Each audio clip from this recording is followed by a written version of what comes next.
Allora, buon pomeriggio a tutte e a tutti. Sono Stefano Sacchi e introduco la Theseus Lecture del professor Philipp Rehm. Questo è segnato sul programma come un dialogo. A dire il vero è una lezione che ho chiamato Theseus Lecture, dove Theseus sta per Tecnologia, Società, Umanità, e questo nuovo centro interdipartimentale del Politecnico di Torino, che è appena nato e che come dire, inizierà le sue attività a partire da gennaio, e ha una finalità nobile, che è quella dell'integrazione tra le scienze applicate, in particolare la tecnologia, le scienze umane e le scienze sociali. E la base di partenza è un centro di ricerca interdipartimentale che coinvolge quindi tutti i dipartimenti del Politecnico di Torino, sia ingegneria sia d'architettura. La base di partenza condivisa è che la tecnologia non è neutrale, non è neutrale né quello che i politologi chiamano gli input, i throughput e gli output, cioè non è neutrale relativamente alle sue basi sociali, economiche, culturali, legali, non è neutrale relativamente ai processi decisionali sui quali impatta e che la vedono coinvolta, non è neutrale relativamente ai suoi esiti, gli esiti della tecnologia, gli esiti sociali, economici, in termini di diritti individuali, sono importanti e dobbiamo studiarli. Spesso queste cose vengono studiate o dagli scienziati, dagli umanisti o dagli scienziati sociali come i politologi o gli economisti o i sociologi, oppure affrontati dal punto di vista tecnico dagli ingegneri, dai tecnologi. L'idea di Theseus e del Politecnico di Torino è quella di integrare questi punti di vista attraverso queste prospettive, attraverso alcune attività. In primo luogo un'attività rivolta all'interno primariamente, ma non solo, con una finalità culturale, cioè quella di appunto promuovere questa integrazione e mostrare l'attrazione, la potenza che il lavorare assieme, tecnologi, scienziati sociali e scienziati dell'uomo può avere. E questo avverrà attraverso seminari, workshop, summer school, seminari che vedranno avvio da gennaio con ad esempio insomma alcuni dei temi sono il tema della diplomazia scientifica e come la diplomazia scientifica possa come dire, risolvere dei problemi anche relativi ai conflitti tra le nazioni, con un fuoco su quello che sta accadendo attualmente in Ucraina, oppure anche l'utilizzo, cosa che risuona con la lecture di oggi, l'utilizzo dell'artificial intelligence e big data nella presa delle decisioni, ad esempio nella presa delle decisioni relativamente a dare sussidi di disoccupazione o reddito di cittadinanza, eccetera, eccetera. E altri esempi sono il dialogo tra diciamo tecnologi, filosofi, scienziati sociali relativamente a tecniche di procreazione assistita, come dire, anche per risolvere problemi di natalità. E allora quali sono queste tecniche? Quali limiti hanno? Quali limiti incontrano dal punto di vista dell'accettabilità? Eccetera, eccetera, tema probabilmente caldo nei prossimi mesi in Italia. Una seconda dimensione, quella della formazione. Qui abbiamo, lo sapete, molti di voi che studiano in questo Ateneo, al secondo anno di ingegneria, in tutti i corsi di ingegneria del BA, della triennale, dovete prendere i corsi Grandi Sfide, che sono co-insegnati da un tecnologo, una tecnologa e uno scienziata sociale o dell'uomo. Però, e quindi l'idea è quella di contaminare l'ingegneria con le scienze umane e sociali, ma anche, e questa è una missione del Politecnico di Torino per gli anni a venire, contaminare in realtà chi prende le decisioni con degli elementi, come dire, di conoscenza delle tecnologie per poter prendere delle decisioni migliori. La prima cosa che abbiamo fatto è un Master in Technology and Public Policy che partirà tra poco con l'ILO, con l'ITC ILO qui a Torino. Abbiamo degli accordi come Politecnico con varie scuole di politica dei vari partiti politici per insegnare a tutti i partiti politici, come dire, alcuni elementi di tecnologia che sono rilevanti nella presa delle decisioni e lavoreremo anche con la pubblica amministrazione per formare i funzionari della pubblica amministrazione relativamente alle decisioni che coinvolgono la tecnologia. L'ultima dimensione di questa, diciamo, nuova avventura e nuova ridefinizione di sé del Politecnico di Torino riguarda il supporto al decision making e al policy making in particolare, che poggia sull'analisi degli impatti della tecnologia, quindi su un'analisi diciamo accademica e scientifica, e che però la renda accessibile ai policy makers attraverso policy brief, attraverso dei briefings di chi effettivamente prende le decisioni. Allora, la lecture di oggi è così importante proprio perché attraversa trasversalmente tutti questi aspetti. Tratta di un aspetto fondamentale, quale, come dire, l'evoluzione del welfare state, che noi tutti diamo per scontato, no? Le nostre pensioni, se ci va molto male i sussidi di disoccupazione, ma se ci va bene le pensioni, la sanità, l'accesso ai servizi sanitari, tutte cose che diamo per scontate e che però, come vedremo, scontate non sono nella loro evoluzione storica e non sono forse neanche per il futuro, che si basano su una condivisione, su una nozione di solidarietà sociale che però, come dire, ha certi prerequisiti. Come diceva un tale, il welfare state non è semplicemente politiche sociali, è una esplicita ridefinizione di tutto ciò che lo Stato è, di tutto ciò che lo Stato fa e di tutto ciò che lo Stato si ritiene che debba fare.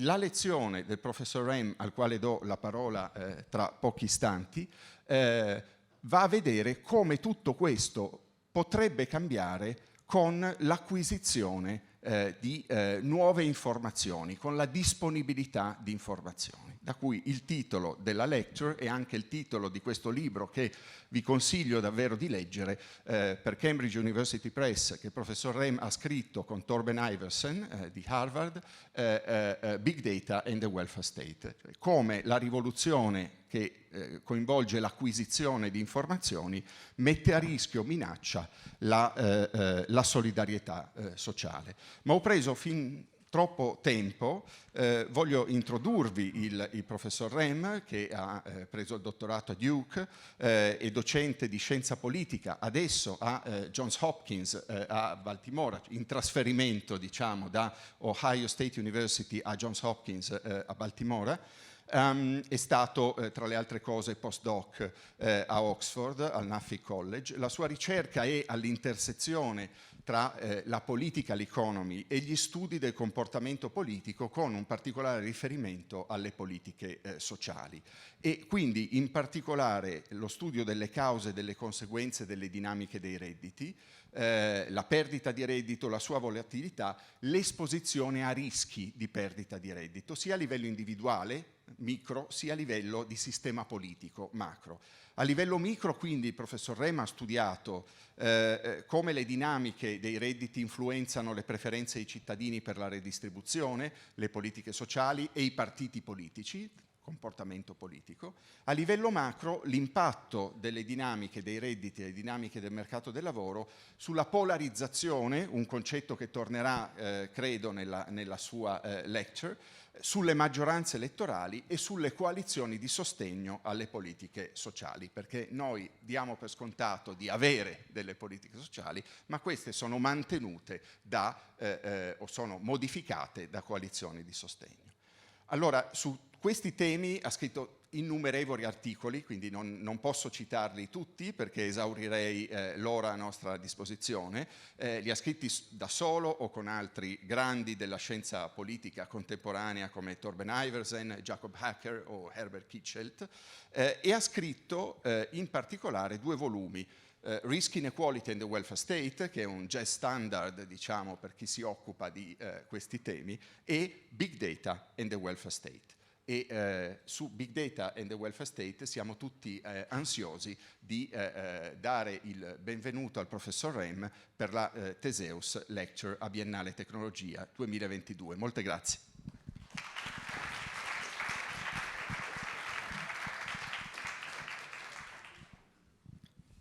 Hello, good evening, good afternoon, everybody.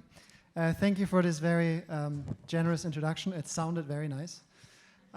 No, I understand a little bit. I lived 1 year in Florence, and it was the highest quality of life of my year. So welcome, everybody. Thank you for this invitation. It's just absolutely wonderful to be here. I have the pleasure to present this book, which is called Big Data and the Welfare State. This is joint work with Torben Iversen, who is a brilliant scholar who unfortunately couldn't be here today, and I'm as disappointed as you are. The only upside is that he can't make fun of me. The last time he saw me at an academic event in a suit, he asked me whether this was my wedding.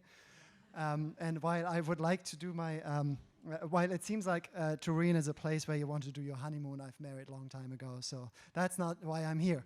Why I'm here is I want to tell you about this book, and I want to tell you what we're trying to do in this book. So the ambition in this book is to understand how information shapes welfare state politics and the politics of inequality. And since information has changed over time, we want to tell a dynamic story. And as you can see from the subtitle, which is How the Information Revolution Threatens Social Solidarity, it's not a very happy story. So the conclusion that we draw is not particularly optimistic. All right, so the big picture, the big idea or the sort of main story that we want to tell is that we as societies went from a world where information was low and asymmetric. That was the world 50, 100, 150 years ago or so, which was conducive to a lot of things. For example, people had little knowledge about their own risk. People had common preferences as a result. Markets were not possible. This was the old world, and that has changed. The veil of ignorance, the Rawlsian veil of ignorance has been lifted, and we are now moving towards a world, or we already have arrived at a world where there's a lot more information and information is more shareable. And it has certain consequences. There's much more knowledge about risk. The preferences over welfare state politics get more polarized, and finally markets are possible. And I'll explain these things one by one, but that's the big story, and that's why we argue welfare state politics becomes more contested and social solidarity comes under threat. We developed the story in 4 arguments, and I'll spend the most time on the first argument. I'll go over all 4 arguments, but this is really the core, and I'll spend most of the time on it. So the first argument is that information is absolutely critical for insurance markets. And that's not a new insight. This is so old, this insight, that I've been taught it when I studied microeconomics a long time ago in Tübingen. Nobel Prizes have been awarded for this idea. It's really well known, well understood. It's a fascinating research topic, but there's nothing original about it. What we try to do is we try to apply the same logic to the welfare state. And the welfare state, by many people, has been understood as a system of risk management that has many similarities to insurance. And so we call the welfare state in this literature also social insurance. And that's what we're going to do here. If insurance markets are affected by information dynamics, then social insurance or the welfare state are also going to be affected by information. And we're trying to understand what is going on and how information has changed. And there's really 2 aspects of information that are relevant. The first one is the level of information. The second one is the shareability of information. So with respect to the level of information, we distinguish a world of low information where people simply don't know their position in the risk distribution, right? If they don't know how likely they're going to be unemployed, they don't know how likely they're going to be sick, they don't know how likely they're going to die early, they don't know how likely their spouse is going to die before them, things like that. And that's a low information world where people don't know their position in the risk distribution, and it's so little information that we really can say it's a world of uncertainty. If we are in a world of uncertainty, the best guess you can have about your position is that you think you're average, right? If the only thing that you can observe in a society is the average unemployment rate, but you don't know whether yours is high or low, your best guess is, I'm an average risk. And everybody under uncertainty has the same guess. And so everybody in that society roughly wants the same thing from social protection because they all have the same risk profile or the same perceived risk profile, namely being average. And that's really good for setting up, agreeing on certain things, having common preferences, wanting the same kind of social protection system. Now, if you have more and better information, essentially what happens is that world of uncertainty goes away. You're lifting that veil of ignorance that Rawls has been using as a metaphor, and we're going from a world where people are uncertain about their position to a world where they have actually a pretty good idea about where they are in the risk distribution. They know whether they're high or low risk in terms of unemployment. They know whether they're likely to develop certain diseases or not. In fact, with DNA tests, we can predict certain very serious diseases with certainty, right? Give me a drop of your blood and I can tell you whether you're going to develop certain diseases.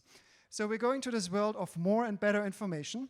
And if that's true, then people know their position in the risk distribution, and it allows them to better align their interests and their risk profile and their political interests and preferences. So what the level of information does is people become more aware of the risk profile, which leads to more differentiated preferences for the welfare state. The second dimension of information that's relevant is the ability to share.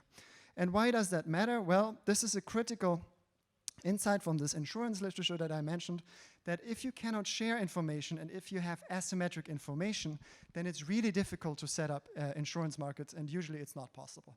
So the problems that arise, I'll give you examples in a moment, are related to asymmetric information. The typical case is someone wants to take out insurance, say car insurance, and the person that wants to take out insurance knows whether they're good or bad drivers, but the insurance company does not know that. They cannot observe whether you're a good or bad driver.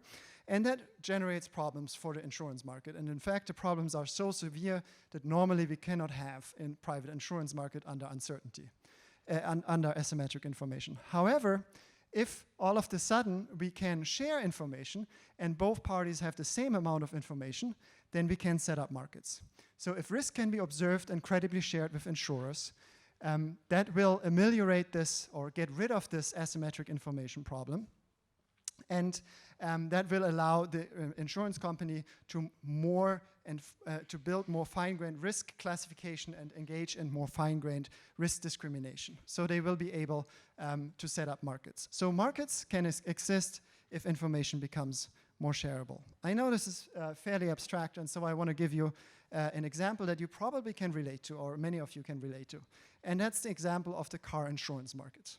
So the car insurance market is not something that we usually study as political scientists, and it's not part of the welfare state. But what I'm going to argue is the dynamics that we're observing in the car insurance markets are happening in other insurance markets, including in the personal insurance market, like life insurance and health insurance, and so on and so forth as well.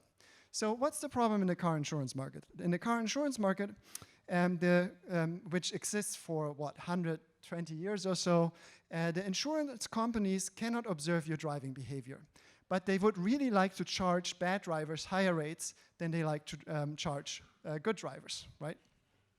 Everybody's premium should be roughly proportional to their driving behavior. But insurance companies cannot observe driving behavior. So the insurance company has now two options. It can put out two contracts. One is for good drivers and it's cheap, and the other one is for bad drivers and it's expensive.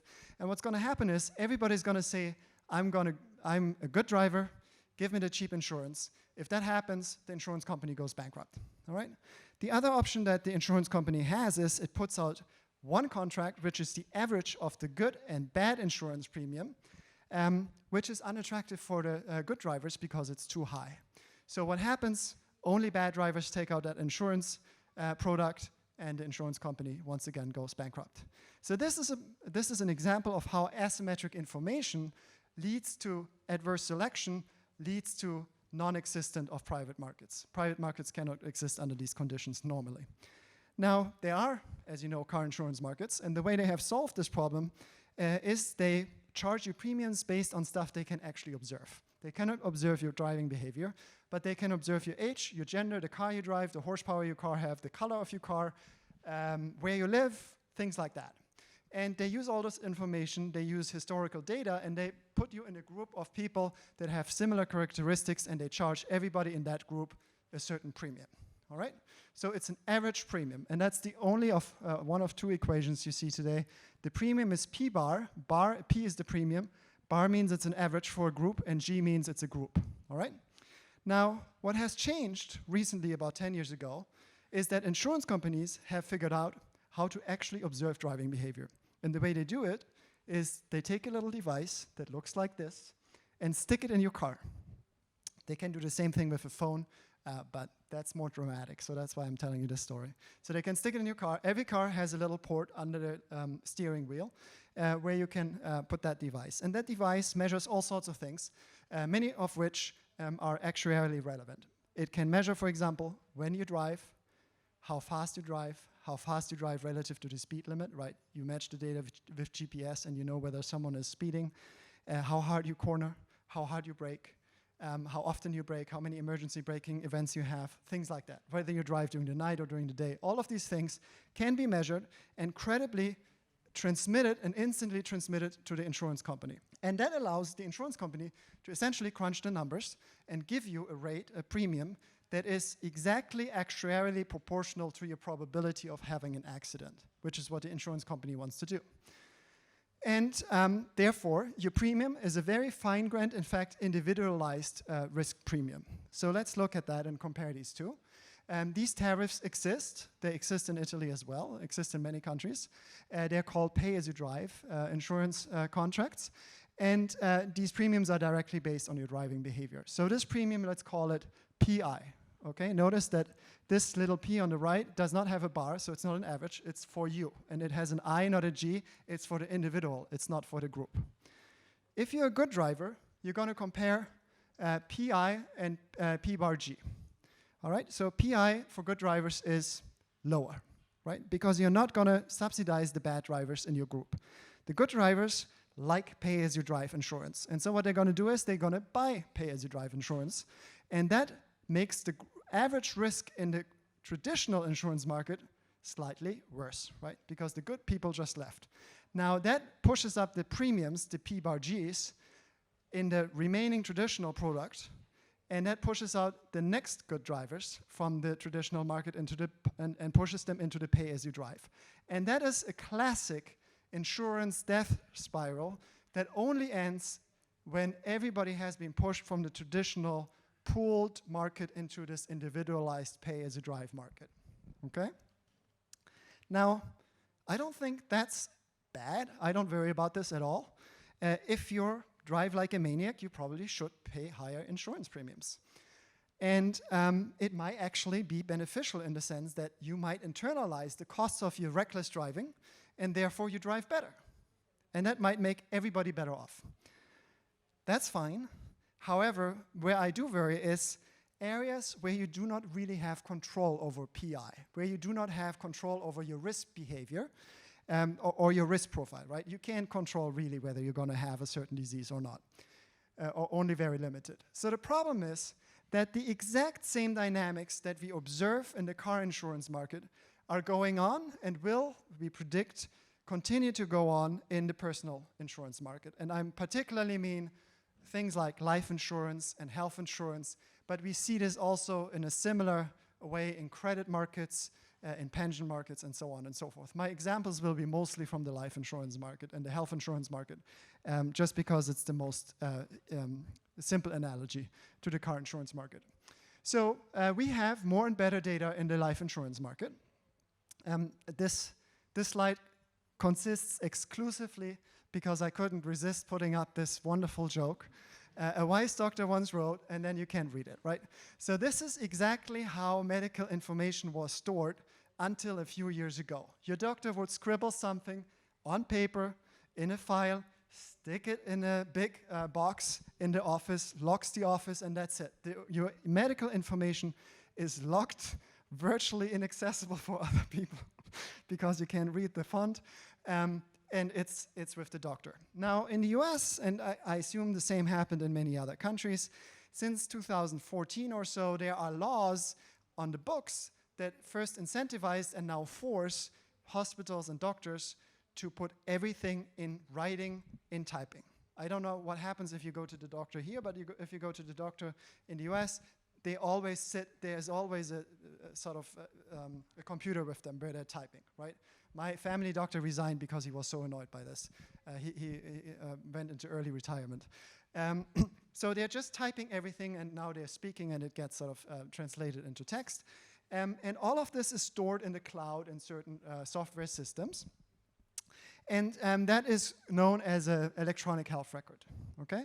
And so since 2018 or so, in the US at least, every record has to be electronic. And there is virtually hundreds of firms that have figured out this is very interesting information, and they have engaged in making all of this information what's called liquid.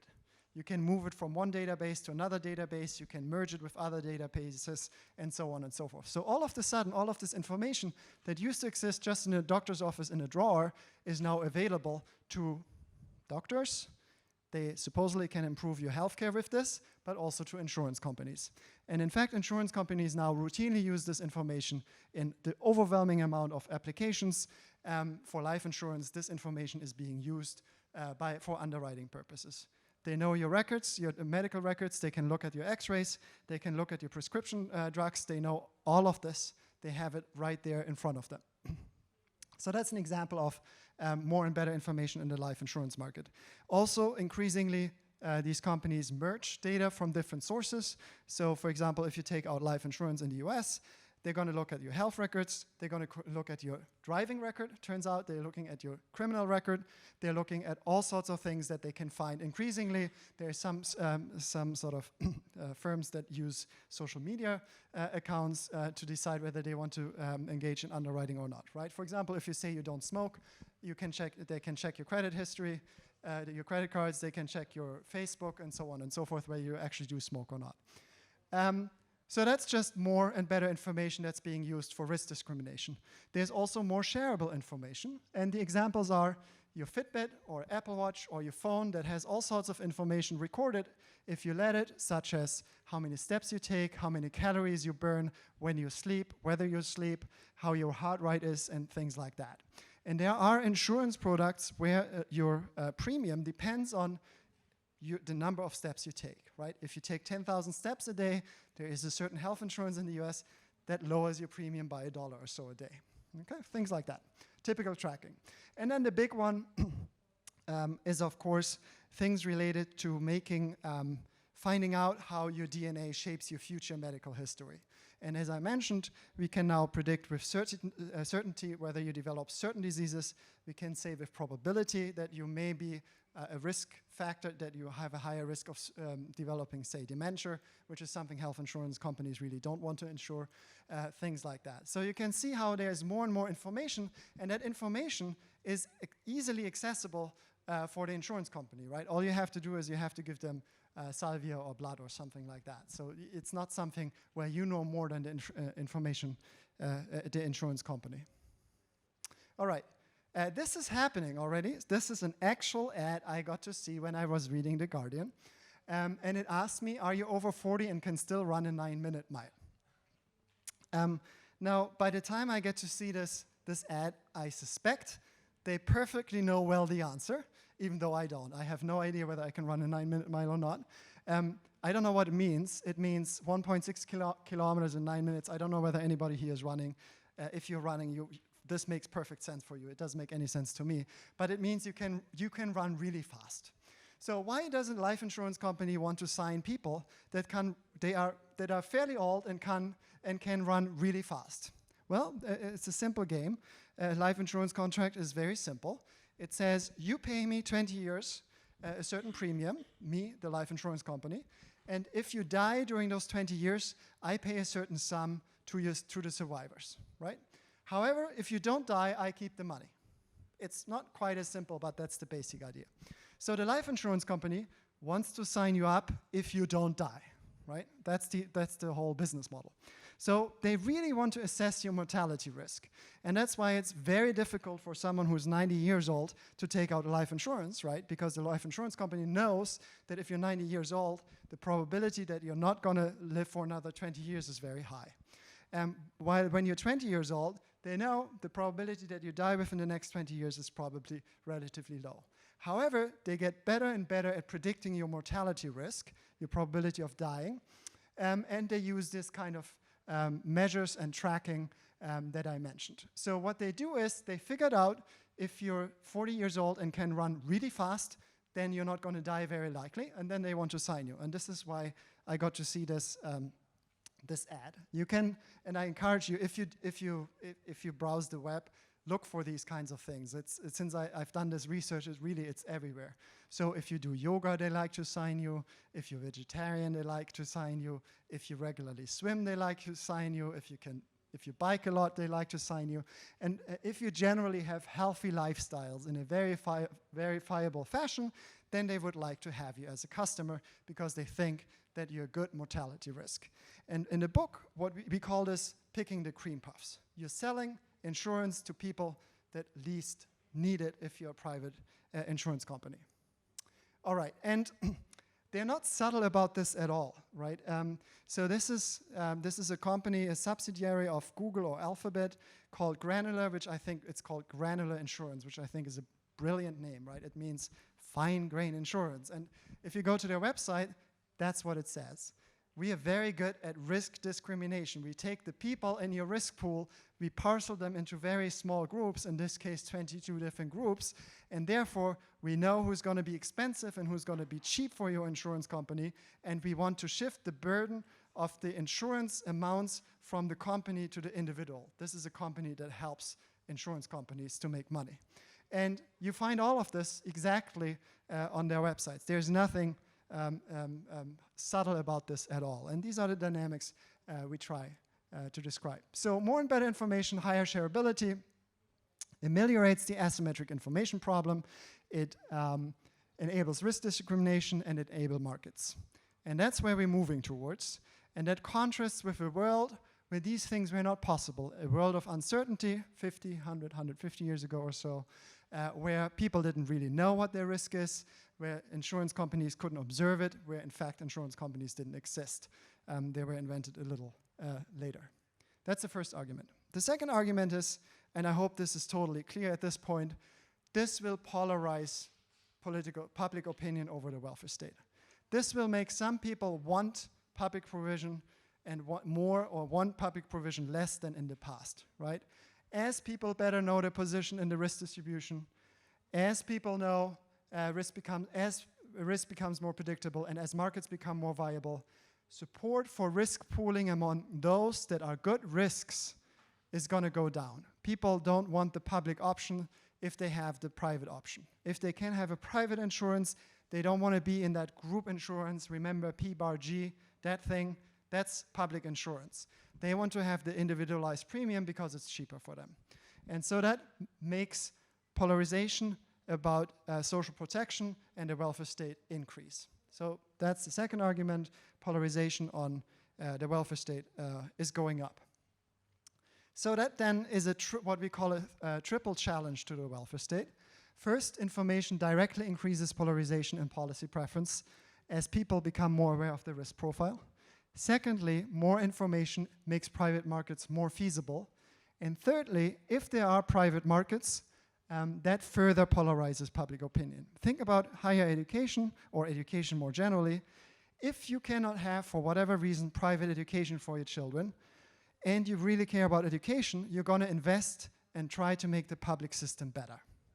However, if you have an option for your kid to go to a private school, you all of a sudden lose interest in the public system, and you're going to take the money and support the school where your child goes. And so these are the kinds of dynamics where a private option, if you have a private option, that really changes your preferences towards the public option. And I think that's the future that we might be going for. So putting these two arguments together, We have the level of insurance, of information, which could be high and low. We have the shareability of information, which could be, again, low and high. And we started up here in that solidaristic welfare state equilibrium where the level of information was low and the shareability was low, so there were no private markets. Now, if in that world information increases, we go from the solidaristic welfare state to a more contested welfare state, because now people know ex ante whether they're losers or winners of the public solution. If we also increase the shareability of information, so we go from here to here, we end up in this box here, which is segmented private insurance. So we end up in a world where private markets are possible, where people want to have private insurance, or at the minimum they want the public option to be segmented. They want to have sort of risk classes within the public system. And that's where we're heading. The third argument is one that's essentially a scope argument. It says this information dynamic that I just described in the first two arguments applies to many insurance domains or many social policy domains, but not all of them. And the reason it doesn't apply to all of them is that there are certain types of problems the welfare state solves that have little to do with information, or that don't change with more information. And just to put it very briefly, there are certain things that markets can do, and the two domains that come to mind is health insurance for old people, so health insurance is really concentrated by age, and the other one is poverty. So these are types of risks that private markets simply cannot provide because there is a time inconsistency problem involved, and the best way to solve them is pay-as-you-go system, where one generation pays for the next generation, and markets cannot really make sure this happens. And so these are areas where, even though the information revolution increases risk, increases information, increases the shareability of information, they will not be as much subject to the dynamics that we described. But most areas will be, and there's a figure or a table in our book where we identify areas that will be subject to the information dynamics and areas that will not be subject to these dynamics. And so you can just see all the areas where we think this is going to play out: car insurance, life insurance, health insurance, credit markets, pensions, short-term disability. And the areas where it will not happen is basically health insurance for the old and poverty. So most areas will be affected by these dynamics. And the fourth argument is that while these are trends, obviously there is still some agency. Parties still matter, politics still matters. And it matters in a fairly straightforward way. If you're a party that represents bad risks, and historically these are left parties, even though that may be changing, doesn't matter what party it is, if parties represent bad risks or people that have higher risk, what are the kinds of policies that they can push for? We identify three, but there may be more. The first one is they can engage in what's called crowding out. So crowding out is you can make the public system really, really good. People like insurance, and if it's good public insurance, people are willing to stick with public insurance. If you give them a good healthcare system that's public, they may not want to jump on a private healthcare system. And that will shore up support for the public system. You may have to pay a price as a left party and say, okay, we allow for some segmentation. We allow people to buy extra insurance. Say you can pay extra premiums to be first in line. You can pay extra premiums to have a single hospital bed instead of being stuck with 4 people in a room, things like that. So that would be an example of segmentation. And people buy this insurance, and people want to have this kind of options. The second thing you can do is you can use the tax code. And the way you can use the tax code is you can, as a party, say, okay, we can have a private market for health insurance, but we do not allow you to opt out of the public system. And that generates a very obvious double payment problem where you have to pay twice to get insurance, right? First you have to pay for the public system, and then you have to pay for the private system, and that's not really attractive. And third thing that you can do is you can directly regulate insurance markets, and you can directly basically tell companies you must not, you cannot, you're not allowed to use information of certain kinds for underwriting purposes. And in fact, we do this. Many countries have laws on the books that say you are not allowed to use DNA technology and information for underwriting purposes. Lots of countries have these kinds of laws. Now the problem is these laws need majorities, right? They need to be passed in parliaments, they need to be enacted, and so on and so forth. And it's not clear at all whether these majorities will continue to exist. And so what we try to do in the book is we try to understand what are the conditions under which there will be majorities in favor of keeping these kinds of laws, or in favor of actually allowing information to be used, setting up private markets, introducing segmentation. And this is where I have bad news for you. So we go through the motions and very briefly put, this is a question of whether a majority of the population is a low-risk type or a high-risk type, which is a question of how the risk distribution looks like. So the intuition is, if a majority is of low-risk type, then a majority actually benefits from a private system, at least from a purely self-interested point of view. And we find and we know that risk distributions look like this, which is that a majority is a low-risk type and a minority is a high-risk type, meaning we can't see any reason why there is political support for the public option. All right, so what we conclude is the main case against the fragmentation of risk pools is a normative one. Politically, there can be no presumption that it will win out. So it's possible that there is continued support for the welfare state and for mandatory risk pooling as we have it, but it's not the kind of logic that brought us the welfare state. It would be a completely different and new logic, at least according to our story. And that's, I find, a little scary. If you think about what modern democracies do, there's this wonderful expression. Paul Krugman uses it a lot, even though it's not from him. It's called modern democracies are insurance companies with an army. So what modern democracies do is, it's essentially, if you look what the budgets are, it's just welfare state. It's really all we do. There's a little bit of defense, but all the rest is welfare state. It's managing risks, it's giving pensioners money, it's making sure the unemployed have money. It's really, the modern state is incredibly involved in managing people's risks and apportioning risks and taking from the lucky and giving it to the unlucky and all that. So this risk pooling that the welfare state does is a really important function of modern democracies. And I worry if that function goes away because of information, and that will sort of lead to demand of private options and segmentation, that this really important part of what modern democracies are and what holds them together will erode. And I'm not the only one that would worry about this, so I put up a couple of big thinkers here, Putnam and his social capital. So Putnam distinguishes between bonding social capital, which is not very good. So bonding social capital is if groups are feeling that they have a common cause, and that feeling comes from everybody being the same thing, right? They all look the same, they're all the same ethnicity, they all speak the same language, and that can lead to a feeling of social solidarity in that group, and that often has negative consequences. He also thinks that there is a good kind of social capital, bridging social capital, and I think that risk pooling leads to this bridging capital. So the bridging capital, social capital, is that we feel connections to other classes, to other risk groups, because we rely on them. And I think that's exactly what risk pooling does, right? Risk pooling works if good and bad risks are in the same pool. It doesn't work if everybody is the same. Same thing, Durkheim, who wrote this before the welfare state as we know it, existed, of course, but I think it's a similar idea. So Durkheim thinks that social solidarity emerges, there's two kinds.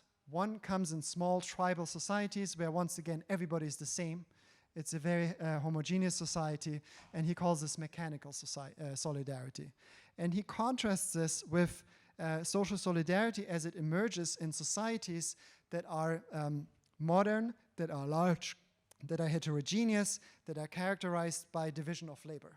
And the reason we feel solidarity for each other, he says, is that we depend on each other and that we rely on each other, right? I'm engaging in a certain job, I need to eat, so I need to rely on farmers that I have food to buy, that sort of thing. And I think risk pooling, again, is one of these things that really enhances organic solidarity because it leads to this reliance across classes, and I rely on you to pay my pension. In return, I pay the pensions of the currently old, and so on and so forth. And if this erodes, if these mandatory risk pooling arrangements that had really broad support historically, if that is going away, then I think social solidarity is in for a rough ride. Well, that's all I wanted to say. Again, thank you for being here. Thank you for this wonderful invitation. And I'm looking forward to your questions. Thank you so much, Philipp, for this inspiring talk. I'm sure there will be questions. They can be asked either in English or in italiano, se preferite.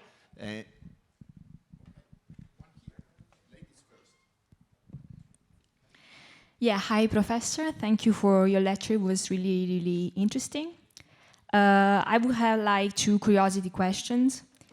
Like the first is whether you think this line of thinking can be also applied to countries that are different from the US for the way social insurance is structured, or the degree of digitalization of public services, or the degree of availability of information.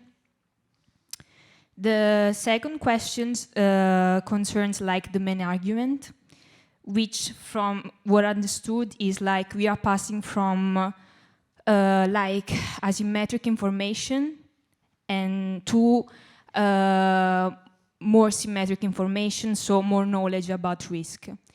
So my question is how you deal in this case with the topic, for example, of digital divide, because as I see it, it's true that maybe more knowledge on risk is leading to polarization, but maybe especially because like there is a group of people who don't have access to like information on risk.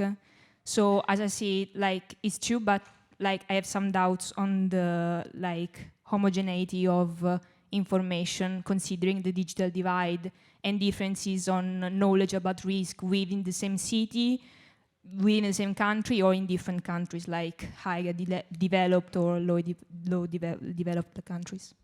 Thank you. I'm happy to directly. Do you want to collect? I'm fine. Okay, wonderful. Thank you so much. So these are really really interesting questions. So the first one is, all my examples are from the US because that's the case I know best.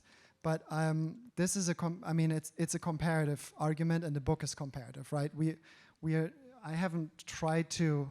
So this book is theoretical and empirical, and the empirics is the kind of stuff I showed you, like little stories, essentially. But we're also trying to actually do sort of normal science, sort of hypothesis testing using comparative data. And the key challenge and key sort of, and that was a challenge, there was a lot of fun also to work on this project, was that it's incredibly difficult to measure information. And it's incredibly difficult, by definition, to measure private information, right? We can't observe it as scholars, just like insurance companies can't observe it. And so we are trying all sorts of ways to do this. But yes, we think this happens in all countries, certainly in all countries that have established welfare states. And so we think all countries will be affected by these kinds of scenarios. And countries that don't have welfare states yet, so the counterfactual would be, if we were 140 years ago where there was no welfare state, and we had the kinds of information that we had today, there would be no welfare state. There would be, just wouldn't be, right? At least not, I can see why, right? We would have private solutions, and it would be very unegalitarian, right? These risk pooling welfare states that we have, they move money around a lot, right? But that's not their purpose. Their purpose is they move money from the lucky to the unlucky. And that's what moves the money. It's not because we're taxing people and giving it to poor people. That's not really the main task of the welfare state.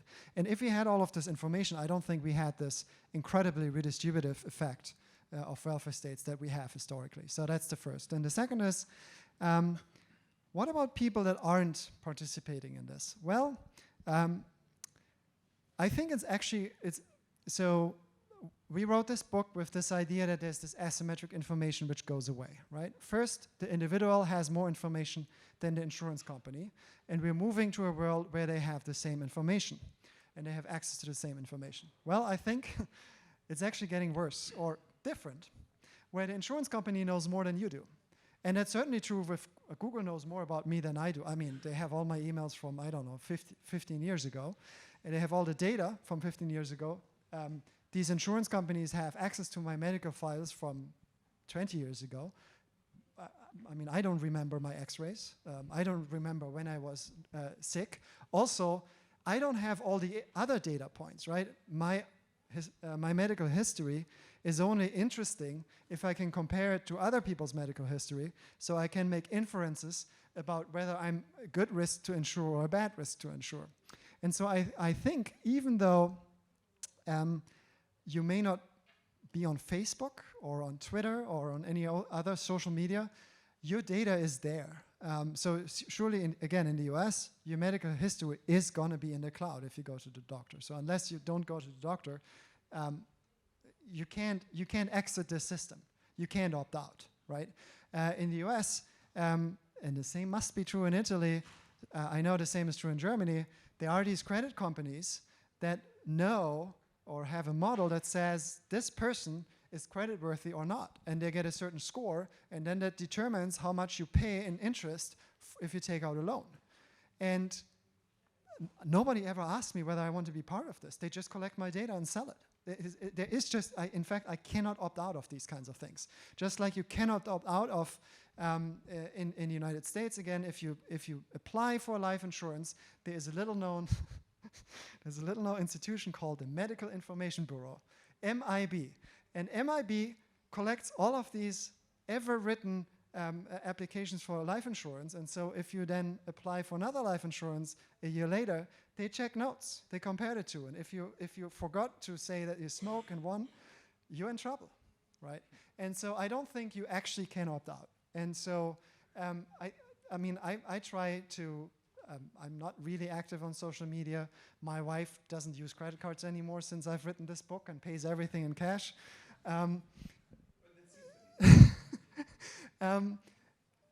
It's hard, right?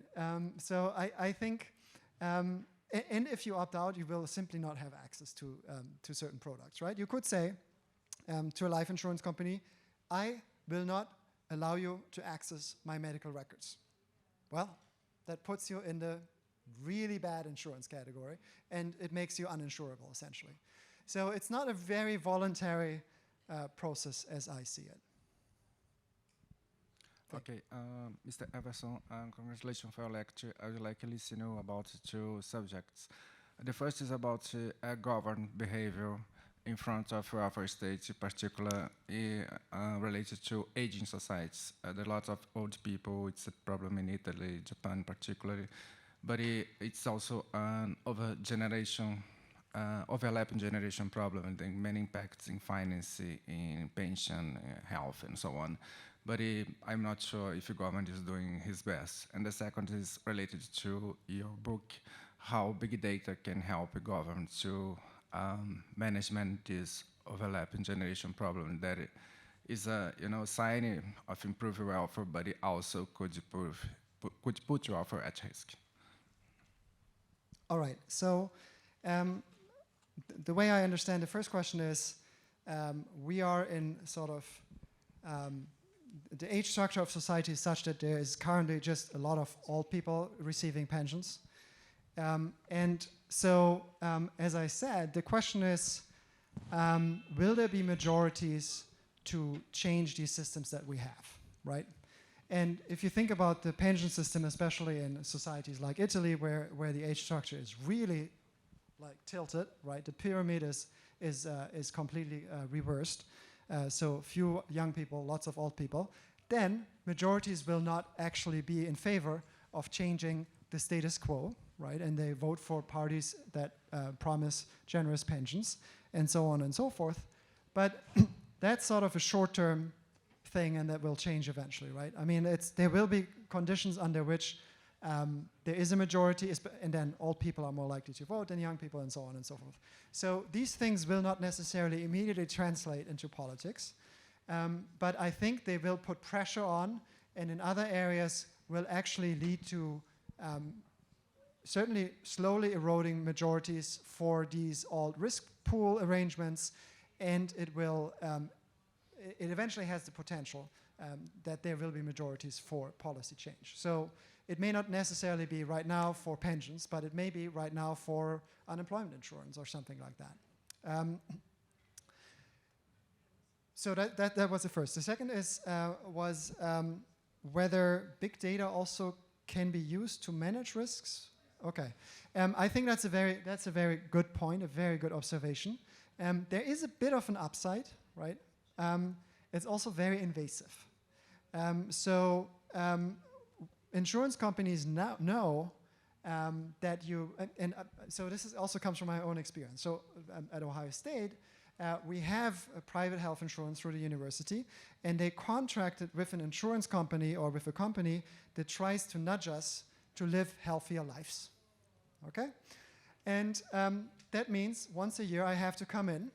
I don't have to, but I pay more if I don't. So once a year I come in, they take my cholesterol, they take my blood pressure, they take my weight, they measure my waist.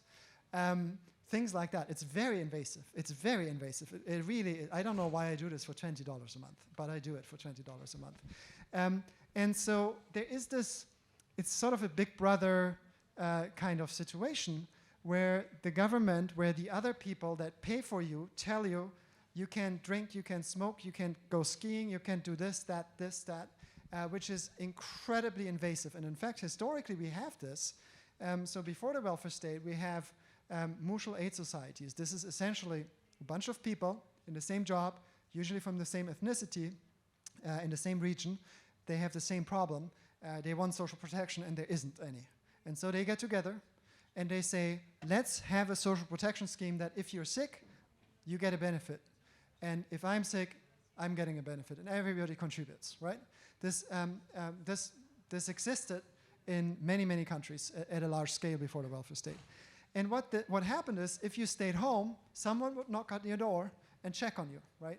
So you have this really invasive monitoring going on, and that's exactly what, I mean, I feel like I get these emails, I'm like, it's the winter, go running so you can eat turkey for Thanksgiving, that sort of thing. And I don't like them. I understand why I get them.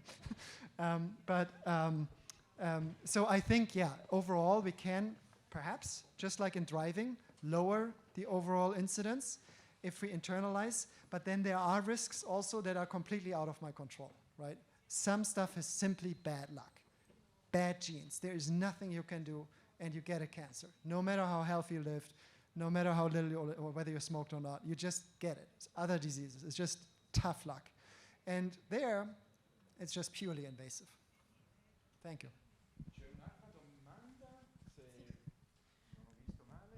Okay, thank you. So 3 points and questions.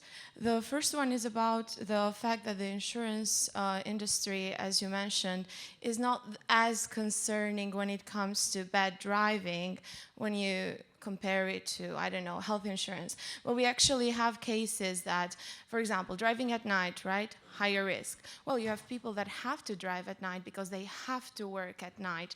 So we could possibly set that as a standard, make like a historical precedent that even these not so invasive little things can go really wrong because they are long tail problems. So the little things we cannot see, but there is nothing people can do about. So that can be set as historical precedent in some sense. The second thing is the cross-sectional, is the risk measurement cross-sectional? I mean, all sorts of risks, like the graphs we saw, and perhaps the case could be made that nowadays that is the distribution because of the welfare state. And if the welfare state isn't into existence, well, that wouldn't be the distribution. Third and last, to the best of my knowledge, the way we have organized ourselves politically up until now is that we knew that we belonged into a group. Now you have companies which are the ones that analyze your data, and they subgroup you into groups that you do not know that you belong to. So if there is discrimination, first, you don't know which group you belong to, so you cannot complain. And second, you do not know who else belongs to that group, so you cannot organize yourself politically. So could we be pushing more the agenda into forcing them to expose the groups that they are organizing people in? Thank you.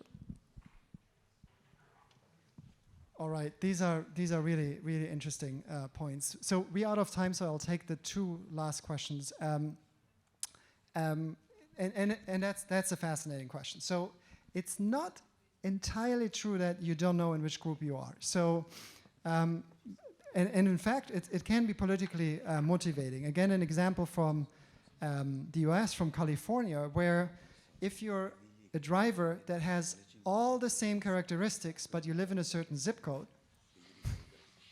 your premium is a lot higher, right? And people knew this. People went on the streets. It's called a ghetto tax, right? You live in a neighborhood with other bad drivers. Just so happens. And so even your 50 female driver Prius that's white, which really puts you in a very low risk category, you're going to pay a hefty premium. People notice, and people can actually get very furious. Now, I'm not sure whether people can compare the life insurance premiums, and they probably can't. And so it indeed would become very difficult to organize people's grievances with respect to risk classification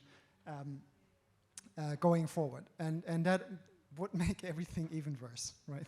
Because you can't really change it. And the second was, I told you about the distribution of risk, and I told you it's bottom heavy, right? It's right skewed. And the way we know this, first of all, that's something that I've tried to figure out for the longest time of my career, how these things look like. And it's really hard because risk is a probabilistic kind of thing, right? So really, risk is a probability of something bad happening. And then something bad happens, you can observe that, but that doesn't really tell you much about the probability distribution. And so I've recently started to look at people's assessment, where I actually asked them, what is the probability of bad stuff happening to you? This all looks exactly like this. These are all bottom-heavy or right-skewed risk distributions. Now, risk distributions are, in fact, probably to some degree, a product of the welfare state as we know it. And so I think while people may have good reasons to go into a private system and abandon the welfare state, I think people will also be a little hesitant. So I don't think this is going to happen overnight. I think there will be pressure for segmentation. I think there will be pressure for privatization. There will be pressure for fragmentation. But people will think twice before they abandon the public system. And the kinds of things I would, if I'm a good risk, and I say, oh, I'm going to go with health insurance with this company. Well, what happens if the company goes bankrupt, right? You've paid years and years and years while you were healthy into a health insurance, private health insurance, and then after 30 years it goes bankrupt and you need the insurance company. You need to collect insurance because you get sick. Well, then you actually might want to have the government around to bail these insurance companies out. So there will be countervailing forces, some of which we briefly mentioned in the book, but I still think the trend and the demand for fragmentation, segmentation, privatization is going to be there. We already see it in many countries. I think welfare states already are transforming in this way. And so I think this is a really important dynamic to understand what's going on with welfare state politics. Thank you. So let's keep the countervailing forces as the silver lining, and a warm round of applause for Professor Rehm for his very fascinating talk. E grazie a tutte e tutti per essere qui e ai prossimi eventi di Biennale Tecnologia. E come sapete ce ne sono molti da adesso fino a domenica. A presto, grazie ancora.